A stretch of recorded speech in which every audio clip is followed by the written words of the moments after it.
السلام علیکم ورحمۃ اللہ وبرکاتہ۔ کیا حال ہے آپ سب کے؟ چلیں آج کا لیسن ہم سٹارٹ کرتے ہیں۔ آج ہم نے آیت نمبر 93 سورۃ الانعام کی آیت نمبر 93 سے پڑھنا ہے، مگر لیسن سے پہلے ایز یوزول تھوڑا سا وارم اپ کے لیے جو میں ایک چھوٹی سی بات کرتی ہوں، وہ آج آپ کو ایک تحریر سناؤں گی جو میں نے کہیں پڑھی اور مجھے بہت ہی اچھی لگی۔ بڑی موٹیویشنل ہے اور بڑی سبق دینے والی یہ تحریر ہے، تو یہ میں آپ کے ساتھ شیئر کرنا چاہتی ہوں۔ تحریر کچھ اس طرح سے ہے کہ ایک صاحب کہتے ہیں کہ میں کچھ ناگزیر مجبوریوں کی وجہ سے ایک ایسے دور سے گزرا کہ قرآن کو شدید مصروفیت کی وجہ سے بالکل وقت نہ دے سکا۔ مجھے بہت دکھ اور افسوس تھا، لیکن اپنے آپ کو یہ دلاسا دے کر مطمئن کرتا کہ مصروفیات اور مشکلات ختم ہوتے ہی قرآن سے ناطہ جوڑ لوں گا۔ وقت یوں ہی مصروفیت کی نظر ہوتا گیا کہ ایک دن اچانک سورۃ مزمل کی یہ آیت کسی اخبار میں سامنے آ گئی۔ ترجمہ: اللہ ہی دن اور رات کا حساب رکھتا ہے، اسے معلوم ہے کہ تم اوقات کا ٹھیک سے شمار نہیں رکھ سکتے، اس لیے اس نے تم پر مہربانی فرمائی، بس جتنا قرآن تم آسانی سے پڑھ سکتے ہو پڑھو۔ اسے معلوم ہے کہ تم میں کچھ لوگ مریض ہیں، کچھ رزق اور اللہ کے فضل کی تلاش میں ہیں، اور کچھ اللہ کی راہ میں جہاد میں مصروف ہیں، بس جتنا قرآن بآسانی پڑھا جا سکتا ہے پڑھ لیا کرو۔ کس قدر پیار بھری ندا ہے میرے اللہ کی طرف سے کہ اے میرے بندے، تجھے بیماری، روزی کی طلب، حتیٰ کہ میری راہ میں جہاد کرنا بھی قرآن پڑھنے سے نہ روکے۔ میں تمہاری تھوڑی سی محنت کو بھی قبول کرتا ہوں اور تمہاری کمی اور کوتاہی کو معاف کر دیتا ہوں، بس میری طرف متوجہ ہو جاؤ۔ کتنا مہربان ہے میرا رب، جس نے مجھے اتنی سہولت دے رکھی ہے کہ اگر پھر بھی میں قرآن کو نہیں پڑھتا تو صرف اپنا ہی نقصان کرتا ہوں، کیونکہ میں قرآن پڑھوں گا نہیں تو پھر سمجھوں گا کیسے، اور اگر سمجھوں گی نہیں تو اس کے جو احکامات ہیں ان پر عمل کیسے کروں گی۔ یہ یاد رکھنا کہ قرآن کو اللہ نے ہم پر فرض کیا ہے۔ بے شک اللہ تعالیٰ نے اس قرآن کو فرض کیا ہے۔ میری آپ سے درخواست ہے کہ قرآن کو اپنی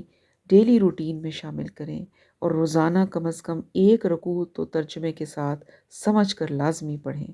ورنہ جو لوگ قرآن نہیں پڑھتے وہ قرآن کا یہ فرمان بھی سن لیں کہ جب قیامت کے دن نبی صلی اللہ علیہ وسلم ان کی شکایت اللہ سے اس طرح سے فرمائیں گے اور پیغمبر کہیں گے کہ اے میرے رب، بے شک میری امت نے اس قرآن کو چھوڑ رکھا تھا، تو کوشش کریں کہ قرآن کو اپنی زندگی میں شامل رکھیں۔ اگر کبھی زندگی میں مجبور یا مصروف ہو گئے ہوں تو اس آیت کو بھی نہ بھولیے گا۔ قرآن میں فرمایا گیا بس جتنا آسانی سے ہو سکے اپنا قرآن پڑھ لیے، اتنا قرآن پڑھ لیا کرو۔ اللہ تعالیٰ ہم کو قرآن کریم پڑھنے اور سمجھنے والا بنائے اور اس پر عمل کرنے والا، اس کو دوسرے لوگوں تک پہنچانے والا بنائے۔ تو یہ دیکھیں کہ یہ کس قدر خوبصورت تحریر ہے کہ اللہ تعالیٰ تو بہت تھوڑے پہ بھی راضی ہو جاتے ہیں، لیکن مستقل ہونا چاہیے وہ بہت تھوڑا سا بھی، اور خاص کر قرآن کو تو بالکل بھی نہیں چھوڑنا چاہیے۔ اپنی ڈیلی روٹین میں اس کو شامل کریں، کیونکہ یہ صرف ایک نصیحت نہیں ہے، یہ قرآن خود اللہ تعالیٰ قرآن میں حکم دے رہے ہیں کہ تم تھوڑا سا بھی قرآن ہو لیکن ڈیلی پڑھو ضرور، کیونکہ قرآن کو پڑھنا، اس کو سمجھنا ہم پر فرض ہے۔ ہم سمجھیں گے نہیں تو عمل نہیں کر سکتے، اس لیے یہ جو ہم قرآن کا 2 3 3 4 4 آیتیں کر کے پڑھتے ہیں،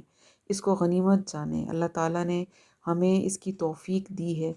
اور اللہ تعالیٰ نے ہمارے لیے آسانیاں فرمائی ہیں، تو ضرور اس کے ساتھ جڑے رہیں، اس کو کبھی بھی مت چھوڑیں کسی مصروفیت کی وجہ سے بھی، کہ دنیا میں کوئی مصروفیت جو ہے وہ اتنی اہم نہیں ہے کہ جو ہمیں اللہ سے دور کر دے، کیونکہ قرآن وہ واحد چیز ہے جو قبر میں ہم سے پہلے موجود ہوگا، اور دنیا کی باقی ساری چیزیں آنکھیں بند کرتے ہی ہمیں چھوڑ دیں گی۔ وہ ہمیں یہیں چھوڑ کر ہمیں اکیلے اپنی قبر میں جانا ہے، اور وہاں قبر میں روشنی کا باعث یہ قرآن ہی بنے گا، وہی ہمارا ساتھی ہے۔ تو اس لیے دنیا میں اس کو ساتھی بنائیں گے تو یہ انشاءاللہ قبر میں بھی ساتھ دے گا، اور یہ روز محشر بھی ساتھ دے گا۔ اور حدیث کا مفہوم ہے کہ روز قیامت قرآن جو ہے وہ اپنے پڑھنے والوں کے لیے اللہ سے جھگڑا کرے گا، یعنی یہ جھگڑے گا قرآن کہ میرے پڑھنے والے ہیں میرے رب، ان کو بخش دے۔ تو اس لیے ہمیں قرآن سے جڑنا چاہیے۔ ایک تو وہ اللہ کا کلام ہے، سوچے تو صحیح کہ اللہ ہم سے بات کر رہے ہیں، اس میں یہ سب اللہ تعالیٰ کی باتیں ہیں۔ جب بھی دل دکھے یا پریشان ہو، قرآن کھول کے بیٹھ جایا کریں اور یہ سمجھ کے پڑھیں کہ آپ کا رب آپ سے باتیں کر رہا ہے۔ آپ دیکھیے گا کہ کس طرح سے اللہ تعالیٰ آپ کے دل کو سکون دے دیں گے، آپ کی اس پریشانی کا کوئی نہ کوئی جواب آپ کو وہاں مل جائے گا قرآن کے اندر۔ تو اس لیے قرآن سے جڑیں اور اپنا وقت ڈیلی قرآن کے لیے نکالیں۔ چلیں اب لیسن سٹارٹ کرتے ہیں۔ اعوذ باللہ من الشیطان الرجیم، بسم اللہ الرحمن الرحیم۔ رب اشرح لی صدری ویسر لی امری واحلل عقدۃ من لسانی یفقہوا قولی واجعل لی وزیرا من اہلی۔ سورۃ الانعام آیت نمبر 93۔ پہلے اس کا ٹرانسلیشن یعنی لفظی ترجمہ لکھیں۔ وا اور من من کا مطلب جو بھی ہوتا ہے، اور من کا ایک مطلب ہوتا ہے کون۔ ایک لفظ کے 3-4 مطلب اکٹھے ہو سکتے ہیں، جو پھر ہم آہستہ آہستہ جہاں جہاں ضرورت ہوتی ہے وہاں وہاں یوز کرتے ہیں۔ ومن اور کون، ازلم بڑا ظالم ہے۔ یہاں بڑا ظالم ازلم جو میں نے آپ کو بتایا تھا نا، مبالغے کا صیغہ آتا ہے، اکبر، اصغر، تو اسی طرح سے ازلم یعنی کہ جو بڑا ظالم ہے، یعنی کہ سب سے بڑا ظالم ہے۔ ممن، یہ 2 لفظ ہیں، من اور من۔ جب بھی میم کے اوپر تشدید آتی ہے اس کا مطلب ہے یہاں پر 2 میم ہیں، تو ایک میم مم اور دوسرا میم من کا۔ من کا مطلب سے، من جو، ممن اس سے جو، افطرا جھوٹ گھڑے یا بہتان باندھے، اللہ پر، اللہ اللہ اللہ پر، کذبن جھوٹ، او یا قولا کہے، اوہیا وہی کی گئی ہے۔ شروع میں پیش آ گیا نا، جب پیش سے سٹارٹ ہوتا ہے تو مجہول بن جاتا ہے، جیسے کی گئی، کھائی گئی، اس طرح کر کے وہی کی گئی ہے۔ الیہ، الا طرف، اور یہ چھوٹی یہ میم جو ہے یہ جائے متکلم ہے، جس کا مطلب ہوتا ہے میں، میری طرف، الیہ میری طرف۔ و اور لم نہیں، یوحا وہی کی گئی، پھر یا پہ پیش آ گئی تو کی گئی آ جائے گا، پیسو وائس بن جائے گا، وہی کی گئی، الیہ الا طرف، ہی اس کی طرف، شیئن کچھ بھی، و اور من جو، قولا کہے، سأنزلو، سین کا مطلب کیا میں نے آپ کو بتایا تھا، عنقریب یا جلد ہی۔ انزلو اتارتا ہوں، اور الف جو آ گیا شروع میں یہ ہوگا مضارع کی علامت، جس کا مطلب ہوتا ہے میں، عنقریب یا جلد ہی میں اتارتا ہوں، مثل یا جیسا، ما جو، انزل اللہ، انزل نازل کیا، اللہ نے، و اور لو اگر، ترا تم دیکھو، شروع میں جو تا ہے اس کا مطلب ہے تم دیکھو، از جب، ظالمون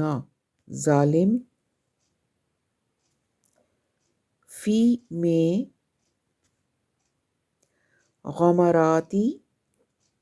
غمراتی سختیوں، الموتی موت کی، جب ظالم لوگ موت کی سختیوں میں ہوں۔ با اور الملائکۃ فرشتے،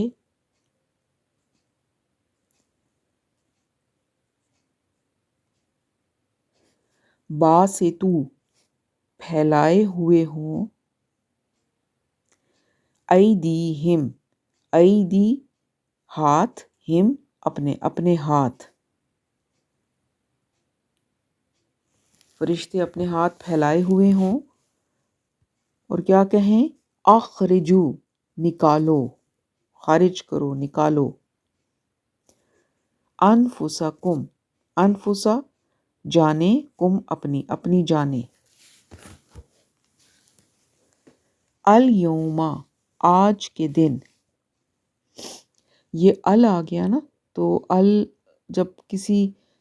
اسم کے ساتھ آتا ہے تو اس کو خاص کر دیتا ہے، یعنی اسم معرفہ بن جاتا ہے، تو اس لیے یہاں سے پتہ چلا کہ یہ کسی خاص دن کی بات ہو رہی ہے، آج کے دن،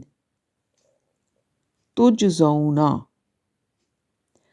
تا جو ہے تم کے لیے ہے اور پھر تا پہ پیش آ گئی تو یہ مجہول بن گیا،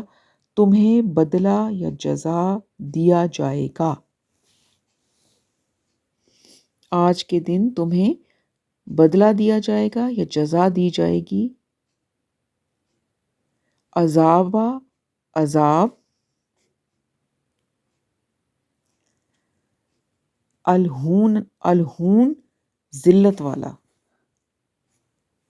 بما بسبب اس کے جو، تم تھے، تم تھے، تقولون تم کہتے تھے، تا تم کے لیے اور قولون کہنا، کہتے تھے، اللہ پر، اللہ پر بریکٹ میں لکھ لیں، بارے میں، یعنی اللہ کے بارے میں،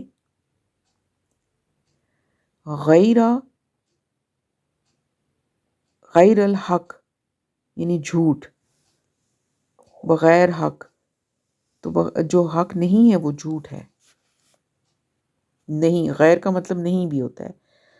غیر الحق نہیں حق یعنی کہ جھوٹ، جو حق بات نہ ہو، تو اللہ کے بارے میں تم جھوٹ باتیں کرتے تھے، اور کن تھے تم اور تم تھے، ان سے، آیتیں ہی اس کی آیتوں سے کیا کرتے تھے؟ تستکبرون تم تکبر کرتے تھے، شروع میں جو تا ہے یہ تم کے لیے، تم تکبر کرتے تھے،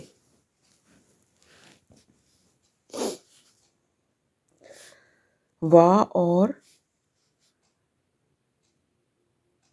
لقد، البتہ، قد یقیناً، اور البتہ یقیناً،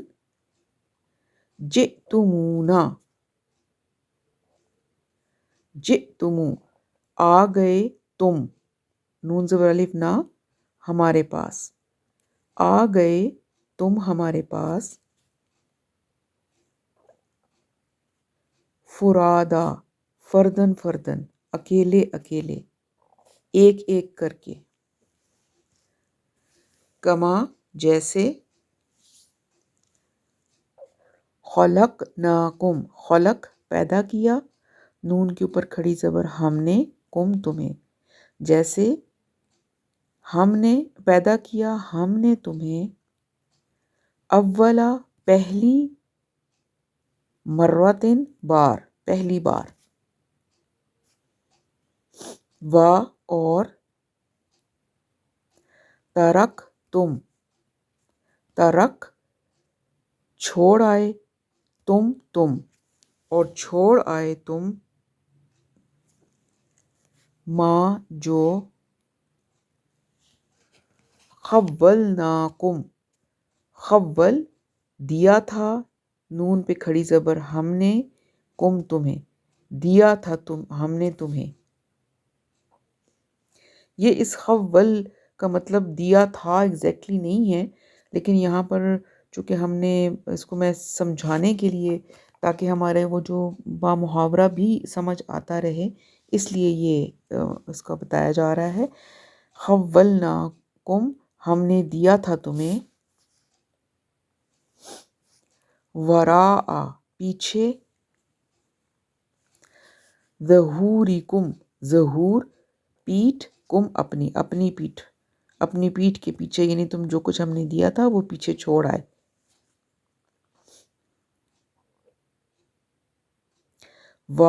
اور ما نہیں، نرا ہم دیکھتے، جیسے پہلے ترا تھا اس طرح سے اب یہ نرا ہے، نون کا مطلب ہم ہوتا ہے، ہم دیکھتے، معکم مع ساتھ، کم تمہارے ساتھ،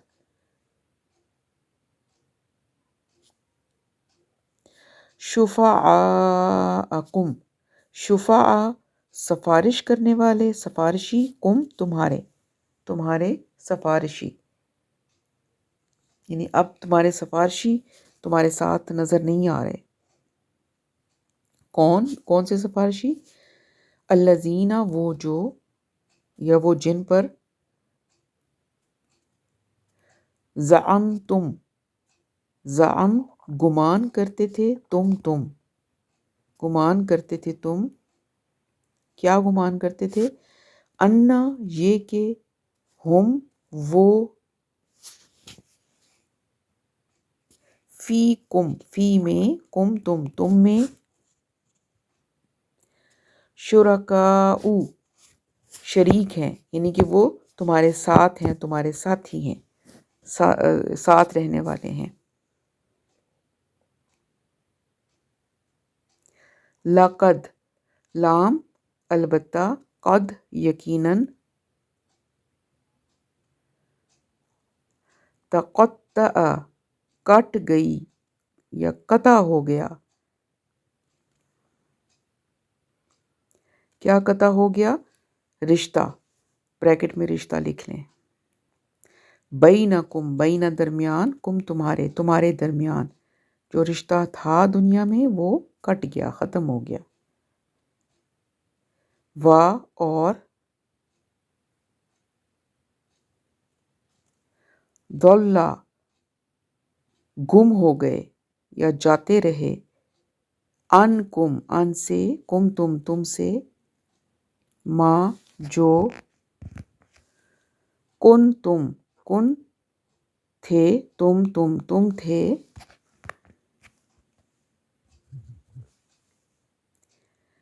تزعمون دعویٰ کرتے، زوم کرتے، یعنی تمہیں جو زوم تھا، جو دعوے تھے وہ تم سے گم ہو گئے، جاتے رہے. چلیے یہاں تک ہمارا لیسن ہے، اور اب ہم اس کی تھوڑی سی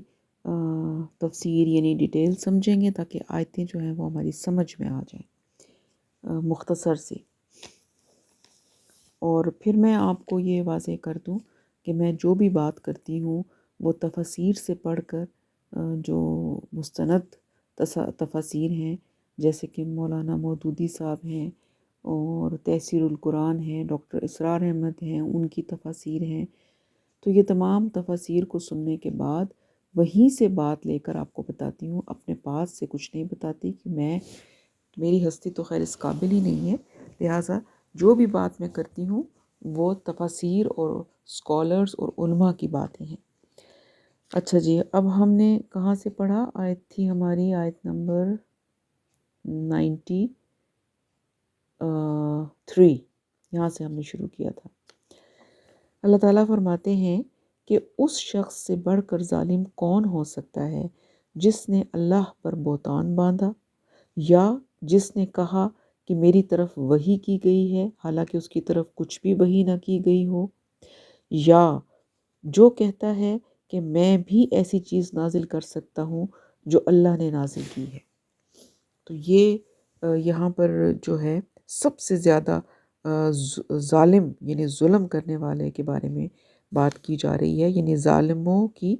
3 اقسام بھی بتائی جا رہی ہیں، سب سے بڑے ظالموں کی۔ کہ ہم تو ظلم سمجھتے ہیں نا کہ جو انسان کسی دوسرے انسان کو کوئی تکلیف پہنچاتا ہے، اس کا حق مارتا ہے، ہم کہتے ہیں بہت ظالم ہے، اس نے اس کو تکلیف دی، اس کو مارا، اس کا حق مارا۔ لیکن اصل میں یہ بھی ظلم ہے۔ اور یہاں پر جو ظلم کی 3 اقسام ہیں وہ کیا ہیں؟ ایک وہ کہ جس نے کوئی بات خود گھڑ لی ہو اور اللہ کے ذمے لگا دی کہ یہ اللہ کا حکم ہے۔ اس میں وہ تمام لوگ آتے ہیں جو شرک اور بدعات کی مختلف قسموں کو انہوں نے ایجاد کیا اور خود ایجاد کرتے ہیں اور پھر انہیں شریعت سے ثابت کرنے کی کوشش کرتے ہیں، اور اس طرح سے ان بدعات اور ان رسومات پر مذہب کا خول چڑھا دیتے ہیں۔ تو یہ تمام لوگ جو ہیں وہ اس میں شامل ہیں، اور یہ اللہ تعالیٰ کی آیات کا غلط مطلب نکالتے ہیں، اور پھر وہ لوگ بھی اس میں شامل ہیں جو اللہ تعالیٰ کی آیات کا غلط مطلب نکال کر اور پھر مختلف اپنی مرضی کے فتوے دے دیتے ہیں صرف تھوڑا سا فائدہ حاصل کرنے کے لیے، جیسے کہ علماء یہود کیا کرتے تھے۔ تو ایک تو ظالموں کی یہ قسم ہے۔ دوسری وہ جو کہ جھوٹے نبی، کہ جنہوں نے آپ صلی اللہ علیہ وسلم کے بعد اپنی نبوت کا دعویٰ کیا یا پھر کریں گے، حالانکہ آپ خاتم النبیین ہیں، تو آپ کے بعد تو کسی نبی نے آنا ہی نہیں ہے۔ پھر تیسری قسم ان لوگوں کی ہے جو یہ دعویٰ کریں کہ ہم بھی قرآن جیسی چیز بنا سکتے ہیں، جیسا کہ کفار مکہ نے کیا تھا، اور پھر قرآن نے ہی ان کو چیلنج دیا تھا کہ تم سب مل کر ایک صورت کیا ایک آیت ہی بنا کے دکھا دو، تو وہ ایسا نہیں کر سکے تھے۔ تو یہ ظالموں کی یہاں پر ایک 3 قسمیں بتائی گئیں کہ ان جو یہ کام کرتے ہیں ان سے بڑھ کر ظالم کون ہوگا۔ اللہ تعالیٰ نے ایک طرح کا سوال کیا یہاں پر۔ پھر آگے ان ظالموں کا انجام بتایا جا رہا ہے۔ اللہ تعالیٰ فرماتے ہیں کہ کاش آپ ان ظالموں کو دیکھیں جب وہ موت کی سختیوں میں مبتلا ہوتے ہیں اور فرشتے ان کی طرف اپنے ہاتھ پھیلائے ہوتے ہیں اور کہتے ہیں کہ لاؤ اپنی جانیں نکالو، آج تمہیں ذلت کا عذاب دیا جائے گا۔ کیوں؟ کیونکہ تم ناحق باتیں اللہ کے ذمے لگاتے تھے اور اس کی آیتوں کو ماننے کی بجائے ان سے تکبر کرتے تھے۔ تو یہاں ان ظالموں کا جن کے بارے میں ہم نے پیچھے پڑھا، تین کیٹیگریز اللہ تعالیٰ نے بتائیں، تو ان کے بارے میں بتایا جا رہا ہے کہ جب ان پر موت طاری ہوتی ہے تو فرشتے اسی وقت جیسے ہی موت آتی ہے تو انہیں ڈانٹنا شروع کر دیتے ہیں، اور پھر شدت اور سختی کے ساتھ ان کی روحیں قبض کرتے ہیں، اور پھر ان کو جو ہے رسوا کرنے والے عذاب سے دوچار کر دیا جاتا ہے اسی وقت سے۔ پھر ان سے کہا جائے گا اور اب آ گئے ہو ہمارے پاس اکیلے اکیلے، جیسا کہ ہم نے تمہیں پیدا کیا تھا پہلی بار۔ یہ انسان کی مرنے کے بعد کی بے بسی دکھائی جا رہی ہے یہاں پر، کہ اللہ تعالیٰ جو ہیں وہ جب انسان مر جائے گا تو پھر فرداً فرداً اکیلے اکیلے اللہ کے حضور پیشی ہوگی۔ تمام جو اس کے لاہ و لشکر ہیں، جو اس کی متاع ہے، وہ سب کچھ پیچھے رہ جائے گی اور وہ اکیلا اللہ کے حضور حاضر ہو جائے گا، اور ہر شخص کا محاسبہ روز قیامت انفرادی حیثیت میں ہوگا، اور ظاہر ہے کہ اس کے لیے ہر کوئی اکیلا کھڑا ہوگا، نہ کسی کے رشتہ دار ساتھ ہوں گے، نہ ماں باپ، نہ اولاد، نہ بیوی، نہ شوہر، نہ دنیا کا ساز و سامان، دولت، کچھ بھی ساتھ نہیں ہوگا، اور اکیلا وہ اللہ کے حضور حاضر ہو جائے گا۔ اور وہی اللہ تعالیٰ فرما رہے ہیں کہ اللہ پھر اس سے کہیں گے کہ اب آ گئے ہو نا ہمارے پاس، اکیلے کھڑے ہو، کہ دنیا میں تم نے اللہ کے ساتھ شریک ٹھہرائے، اللہ کے ساتھ لوگوں کو شریک کیا، اولیاء اللہ کو شریک کیا اور ان سے مدد مانگی، تو آج رب کے قریب پاس آ گئے ہو اکیلے، اور کوئی شریک تمہارے ساتھ نہیں ہے، کوئی تمہارا سفارشی تمہارے ساتھ نہیں ہے، مدد کرنے والا ساتھ نہیں ہے۔ اور پھر یہ جو لفظ آتا ہے نا، خلقناکم اول مرۃ،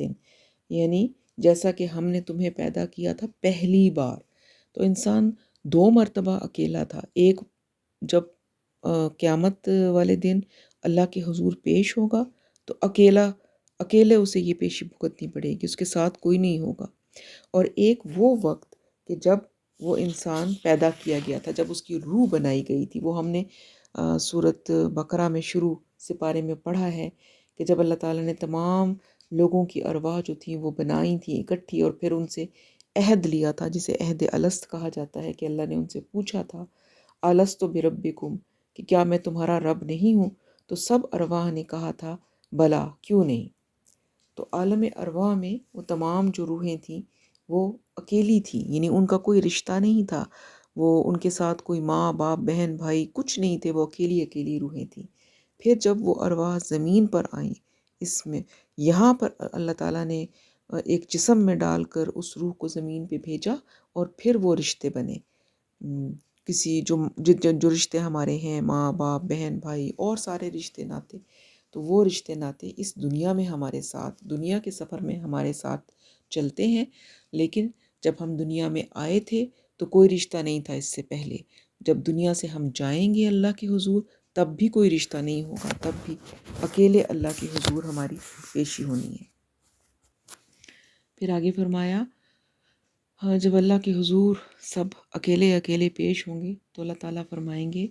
اور تم چھوڑ آئے ہو اپنے پیچھے وہ سب کچھ جس میں ہم نے تمہیں لپیٹ دیا تھا۔ جو میں نے آپ کو لفظ بتایا تھا نا، خولناکم، خول، لپیٹ دیا۔ لیکن لپیٹ دینے سے کیا مراد ہے؟ کہ جو تمہیں عطا کی گئی تھی چیزیں، جن چیزوں میں تم غرق ہو گئے تھے، جو تمہیں نعمتیں ملی تھیں،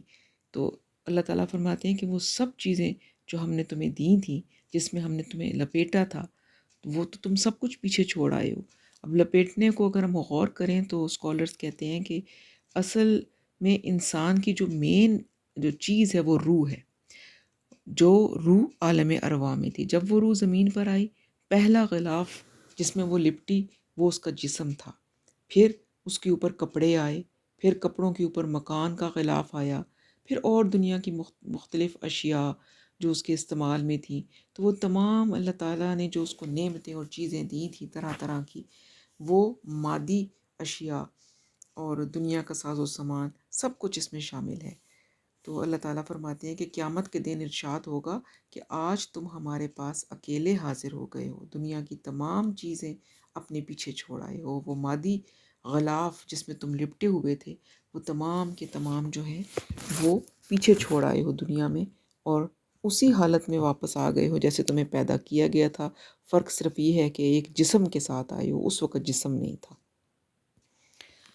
پھر آگے اللہ تعالیٰ فرماتے ہیں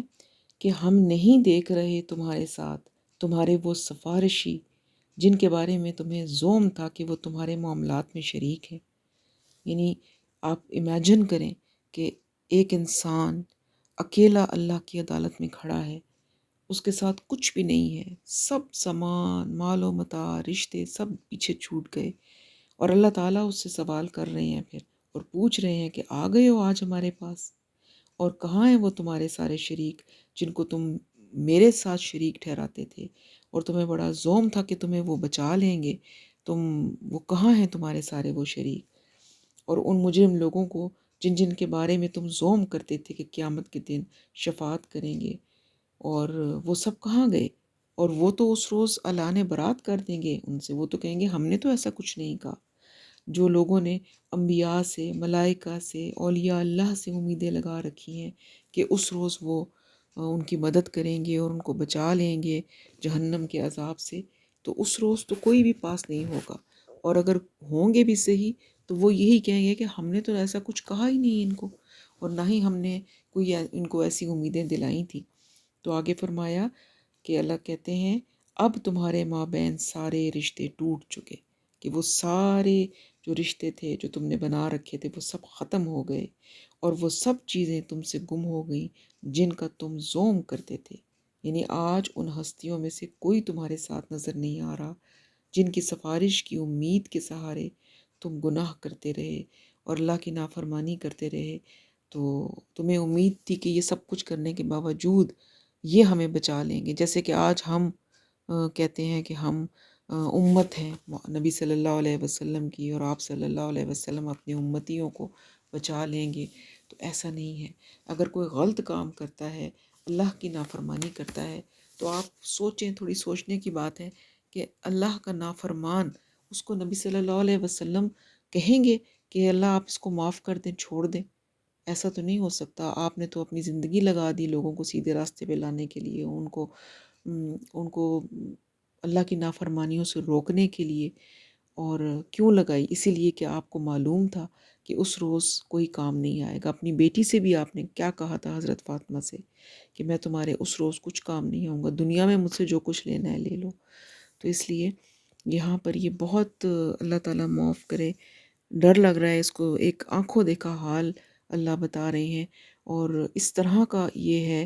کہ اس کو پڑھنے کے بعد آنکھیں کھلتی ہیں، اور انسان ایک دم سے جیسے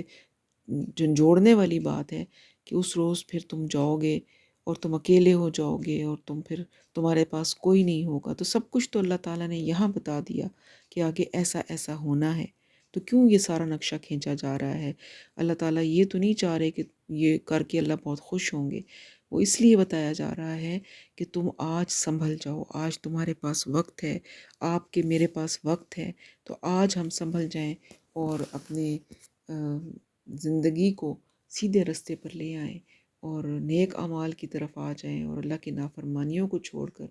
وہی بات جو شروع میں نے کی تھی، قرآن کے ساتھ جڑ جائیں۔ اپنی زندگی میں ڈیلی 24 گھنٹوں میں سے کچھ نہ کچھ وقت قرآن کے لیے لگائیں، جو ضرور لگائیں، چاہے تھوڑا ہی کیوں نہ ہو، مگر اس کو مستقل مزاجی کے ساتھ لگائیں۔ اور اللہ تعالیٰ انشاءاللہ قرآن پڑھنے کی برکت کی وجہ سے ہمیں عمل کی بھی توفیق دے گا۔ نیت کریں، اللہ آسانیاں فرمائیں گے۔ اللہ تعالیٰ عمل کی توفیق عطا فرمائیں۔ جو کچھ بھی ہم نے پڑھا ہے، سبحانک اللہم و بحمدک، نشہد ان لا الہ الا انت، نستغفرک و نتوب الیک۔ السلام علیکم ورحمۃ اللہ وبرکاتہ۔